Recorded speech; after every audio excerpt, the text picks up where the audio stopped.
everybody, welcome back to Learning Corner with Norma, and today we're going to talk about pressing success. We did our accurate 1/4 inch seam and the scant 1/4 inch and cutting accurately, and we did piecing tips and suggestions. So now today we're going to talk about pressing because we need to press it all correctly, and the main thing is we need to not stretch it out. So we're going to talk about that and how I can help you with that. So one of my tools before we start that I'm going to have you have handy is called the Acorn Precision Piecing Product. And you can buy refill bottles and you can buy refill tips for them. So they look like this on the end, but I'm going to use this in class today and our little tips. So I want you to know that this is my #1 tool for great success. Another thing that I like to use is I like these water bottles. They are so fun, and I spritz my fabric with water sometimes. I am a person, when it comes to an iron, I use the water bottle instead of putting the water in my iron. So that's what I do. I'm also just going to do some magic sizing, some starch, and tell you how I use that. And I also like best press. So there's several tools that we use for our pressing success. One of the things that I want to backtrack on a little bit is you need to make sure your fabric is prepped when you're ready, because that will make a difference. And I want to tell you how I prep my fabric with ironing versus pressing and what I do. So the night before, usually when I get it out of my bag from the quilt store, you're going to recognize this fabric because this is what we used in our 4-patch earlier. But I usually spritz it with water, and I'll spritz it with my water all over, and I will lay it out somewhere the night before. So I try to do that the night before just to kind of let the fabric relax and to get that relaxed feeling. So one of the things people ask me all the time, do you wash your fabric or do you not wash your fabric? Okay, let's just get this out of the way right off. I say wash. I say R in my wash, so everybody makes fun of me, so you can go ahead and laugh. But do you wash your fabric or do you not? So there's difference of opinion about that, and there's no right or wrong answer. It's whatever you're comfortable with and what works for you. So one of the things people get concerned about is if you don't wash the fabric and it bleeds later and migrates to other fabric, what a mess you have. So usually we're talking about your dark reds, your purples, your dark blues, those colors. So I have a little way that I test those if I'm really worried about it, because I like to not wash my fabric. It's fresher, it's already there and ready for me to cut a lot easier. Because if you wash your fabric, there's going to be some rules I'm going to tell you that you're going to need to do. So this is your tester. You're going to take a little cup and put some water in it, and you can put some soap in it, mild soap that you would use and the temperature you would use, and put your fabric piece in that you're worried about. This is one I was worried about. And you're supposed to leave it for 30 minutes. I haven't had it in there very long, so we're going to look at it again at the end of our little showing. But anyway, this is our little test to see if it's going to bleed or not, the fabric. I will tell you that there are times that I thought for sure that fabric was going to bleed, and I put it in my little tester, nothing, got nothing. And I was really happy with that because then I didn't wash my fabric.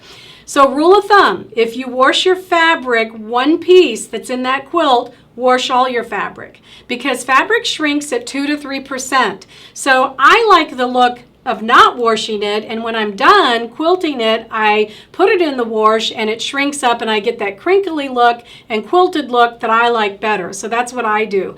However, I will tell you that if you start washing a piece of fabric, wash it all or not wash it when you do your quilt. So that's my tip for that. So I've sprayed it down with water. Let's say here's my piece of fabric and I've gotten it ready. So now I'm getting ready to go over here and use this whole piece of fabric. So there's a difference between ironing and pressing, so we're going to talk about that. Ironing is what you did to get the wrinkles out of your clothes, right? Which, by the way, I told my husband, that iron does not do clothes. So my iron only does fabric. So I got that rule right up front with him. But anyway, we used to iron clothes all the time. So that's where you glide and you slide the iron back and forth. Pressing is an up and down action. So train yourself up and down. So start training yourself, because when you start sliding, that's when you get into trouble sometimes. So what I'm going to do is I'm going to pretend I didn't wash this fabric, but I'm going to pretend I did because I want to show you definitely what you have to do if you wash your fabric to get it prepared for cutting. So when you have washed fabric, you really want to use the magic sizing and the heavier starch, okay? So what you're going to do is lay that out. And this is, again, if you've washed your fabric. If you haven't washed your fabric, I recommend some Best Press because it's already pretty crisp anyway, but it'll just crisp it up a little bit more. So what we're going to do is we're going to take it and we're going to spray it all over this piece. And what we're going to do after that is we're going to scrunch it. Now, why are we going to do that? We're going to do that because fabric is dry and starch is wet. So if we just do those areas, we may not get it all over the fabric. So this way it's going to kind of blend it into the fabric, and we're going to massage this fabric. And I told my husband, I'm not massaging you, I'm massaging the fabric. So yeah, we're just going to say that.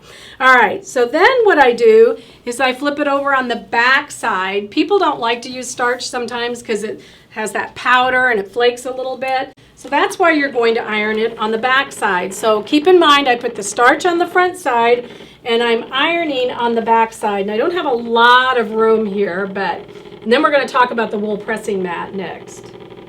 So on this piece of fabric, I can do some gliding and I can do some ironing. So let's talk about the 2 P's from Norma. The bad P is pushing, don't push. The good P is pressing. Yes, press. So there's the good P and the bad P. So I want you to press, but I'm going to lift it up, but I'm gliding it, but I'm not pushing it. So you don't want to give it muscle strength and push it. You just want to really get it nice and flat, okay? So we're going to pretend I ironed that whole thing or press that whole thing, okay? So now, once you do that, I'm going to give you another suggestion. So if you're doing binding, if you're doing sashing, if you're doing borders, you want it even more stiff. So what I will do is do the reverse, especially if you've washed your fabric, and I'll spray the starch again on the back and press it on the front. So basically you want that fabric to be very nice and stiff and ready to go. Now don't worry, you can wash your quilt later and it will all wash out. But the more it's controlled by you, the better you're going to have with cutting and piecing. So I'm going to suggest that to you. So those are my suggestions on that. So now let's go to actually talking about the wool mat a little bit. So I love the wool mat. And the reason being, there's a couple of reasons, but one is it's heat resistant, okay? So heat resistant means when I put my block down there and I iron it, or I put anything down there to press it, I keep using the word iron, press. When I do that, it's heat resistant. So what's happening is the heat is actually coming back at me. So I'm actually getting the bottom and the top of my block pressed at the same time. So that is why I really like these. I have one on my ironing board that fits my whole ironing station. So the more you can use the wool pressing mat, it's stable, it's heat resistant, it will help you a lot. I like to use it too because I can put straight pins in it. So, you know, if I want to do something and I want to lay it out for whatever reason, I can put straight pins in it very easily. The other thing is that I can wash it. I'm using that R again. You can wash that mat and scrub it a little bit and it'll come up if you get starch or something on it. All right, so let me find my acorn pressing pin and let me talk about that. So what I'm going to do is put it just right here to show you real quickly. So what success we need to have first off when you press is I am going to tell you I like for you to set the seam. This just puts heat on the seam and bonds the fabric with the seam, okay? Then what I'm going to do is I'm going to finger press this towards the dark, okay? And now I'm going to use my Acorn Precision product, and this is starch in here, okay? Really cool because you can screw the top off and put starch in there. All right, so you put starch in there, and then we take this and we push the sponge piece down, and you can start to see it come up. And I'm going to run it right along the seam all the way down. So I don't know if you can see it, but it's wet all the way down. Why I like this is because you are putting the starch right where it needs to be. It needs to be where that seam is. So then when we come over here, we're going to do the pressing of it. Very important, we're only going to put heat and pressure right there in that spot where we had our starch. And that starch is just our little helping tool to keep that nice and flat. Do you ever do strips and they don't, like they crinkle in the middle and they don't look right? I'm guaranteeing you this will change your whole entire life in quilting. All right, so there we have it, nice and flat. So that's a strip. So now I'm going to do another example with this 9 patch. So see how the seams are? There's nothing done with those seams yet. So I'm going to set the seams. This is how exactly I sewed it. It came out of the sewing machine just like that with the seams like that. Sometimes when I do my blocks, I don't even iron them till the very end. So you see I got all these pieces. I'm going to push all this up just like that. I'm going to push my fabric up. I'm going to take my starch pin and I'm going to put that starch right in that seam, right where I want it to go. Ta-da! And then we're going to come over here and we're going to do that pressing. And we're going to give it heat and pressure right in that area. Wants to wobble on me a little bit.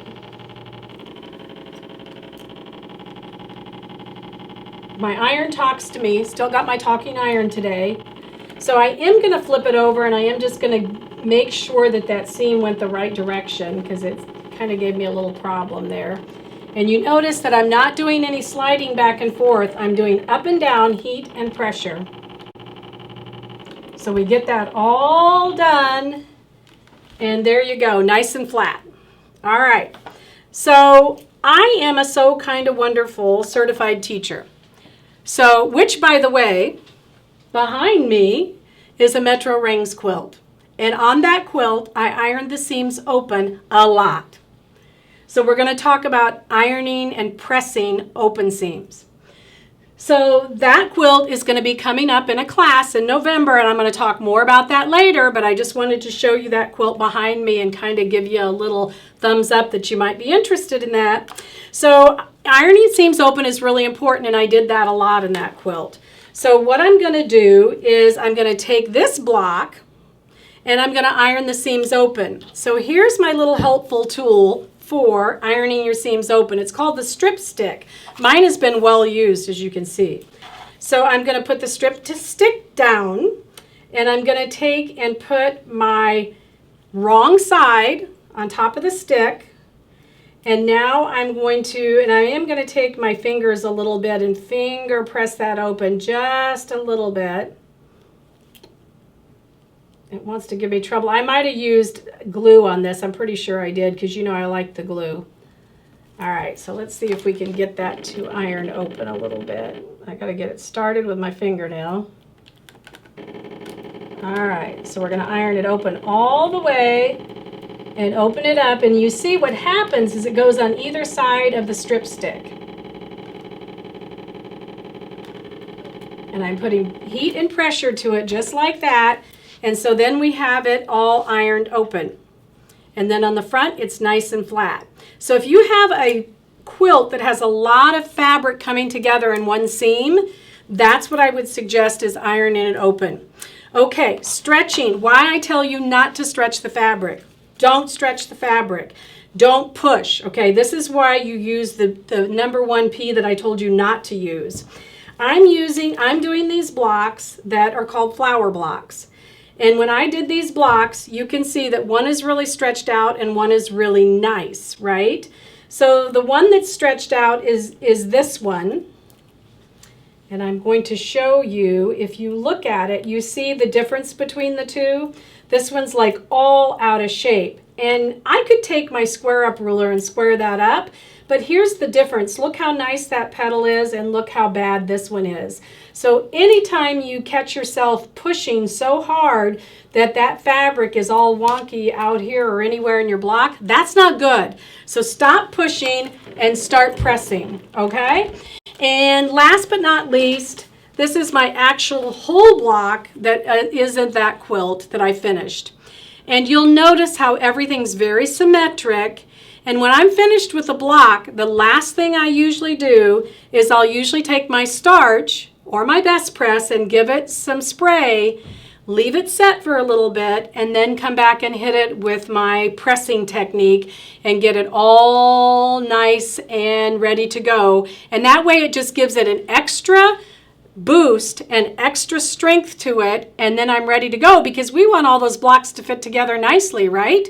So that is all my suggestions today on pressing versus ironing and some tips for preparing your fabric. So I hope that all helped you guys. And next time we're going to talk about strip sets. And there's so much I want to show you. So we'll see you next time.